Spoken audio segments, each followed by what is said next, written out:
It's funny, isn't it? We're bombarded with this idea of love and happily ever after, but actually making relationships last, especially marriage, well, that feels more complicated than ever. Totally. And the research we're diving into today really gets that. Like, it starts by acknowledging we're kind of in a marriage crisis globally. Yeah. Divorce rates are crazy high, families are being reshaped, and emotionally, it's tough. It's not just celebrity gossip. It's like people we know, maybe even us, right? It makes you wonder, with all the pressures of modern life, what does make love last? The million-dollar question.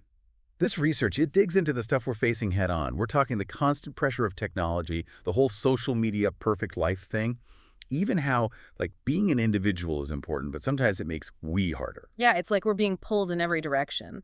So how can real love that lasts even exist now? Because this piece we're looking at says it's not just finding the right person, but knowing what makes love go the distance. And it says, forget the fairy tale stuff. Real love, it's not this magical feeling and boom, your relationship's perfect. It's about every day waking up and choosing to put your partner and that connection first. So it's less about waiting for the sparks to fly and more about, I don't know, being there even when it's hard. Especially then. Yeah. Honestly, no relationship's perfect, right? The couples that stick together, that get stronger, they've built on something way deeper than just a feeling. So what is that? What's the secret ingredient? This research calls them the foundations of a love-centered relationship. And one of the most important, honestly, we don't talk about it enough when we're caught up in those early butterflies. Deep, genuine respect for the other person, like who they are at their core.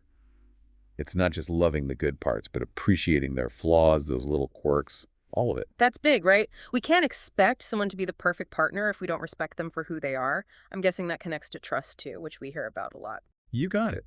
But not just any trust. We're talking real honesty, being vulnerable with each other. Hmm. It means you can be yourself, flaws and all, and know your partner's still going to be there. So going deeper than surface level, really seeing each other. But even with all that, this article doesn't sugarcoat things. It talks about why marriages fail. And some of the reasons, well, I think a lot of us have been there. Yeah, a lot of times it's like we jump into marriage, but we don't really get each other, our values, what we want in life, even just how we handle disagreements, and that's a recipe for trouble later on. Yeah, you can seem compatible at first, but those differences, they come out when things get tough. And isn't that where the whole instant gratification thing comes in? We talked about that earlier. Exactly. This research, it points out how, like nowadays, we're all about instant gratification, not putting in the work for the long haul. We're so used to, if it's broken, just get a new one. But real love, the kind that lasts, it means unlearning that. So how do we break out of that? How do we go from disposable to devoted? I feel like this is where commitment comes in. And honestly, that word freaks some people out. For sure. But this research, it's cool how it changes our view of commitment. Yeah. It's not about being trapped. It's what lets love grow stronger. So not feeling stuck, but feeling safe. Yeah. It's like Sure. deep down knowing you're both in it for good times and bad. When things get rough and you face them together like a team. It's like that in sickness and in health promise, but like real and down to earth. Exactly. It's easy when life's good, right? Yeah. Sun's shining, money's good, but the tough times, that's when true love is tested. That's when it grows. And most marriages, they'll hit those rough patches. Yeah. So how is it different for couples who have that love-centered foundation? That respect, trust, commitment, how do they handle the tough times? This is where the research gets really helpful. Yeah. It talks about how important it is to be open and honest, especially when it's hard. So not just like, how's the weather, but Yeah. really talking about things that are causing problems between you. Yeah.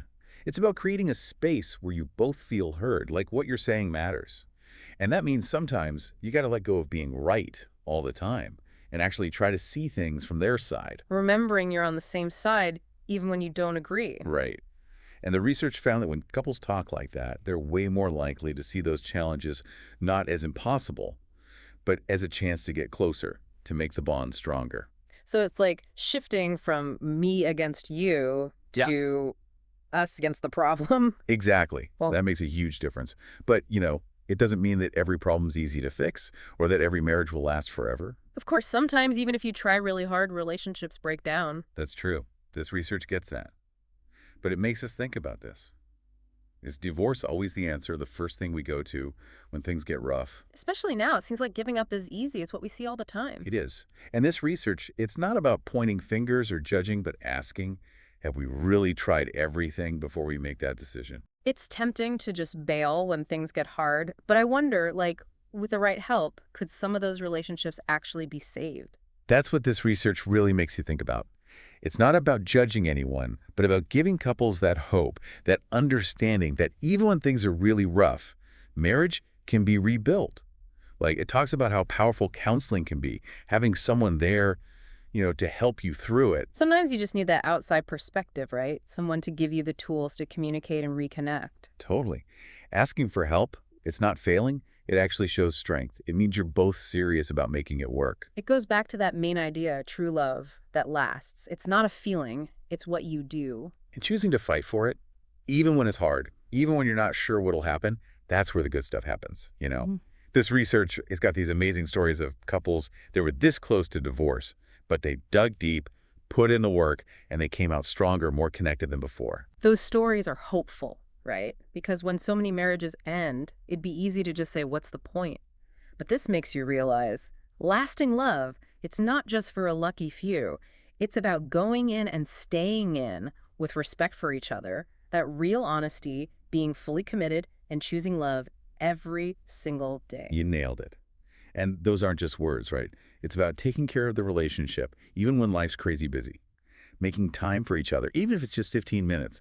Put the phones down, really look at each other, connect. Remember why you fell in love in the first place. Exactly. In a strong marriage, it's not the finish line, it's the whole journey. This deep dive, it's been so eye-opening. And you know what I like best? It's not just a bunch of stats or big ideas. It gives us something real, something to think about for ourselves, for our own relationships. That's what good research does, right? Gets the conversation going, makes us see things differently, and hopefully helps us make better choices, choices that come from the heart. Absolutely. And speaking of choices, this piece ends on such a powerful question. It says, true love endures all, but then it asks, what is true love for when you are you? Do we find it, or is it something we build consciously every day? That's something worth thinking about, no matter where we are in our own love lives, right?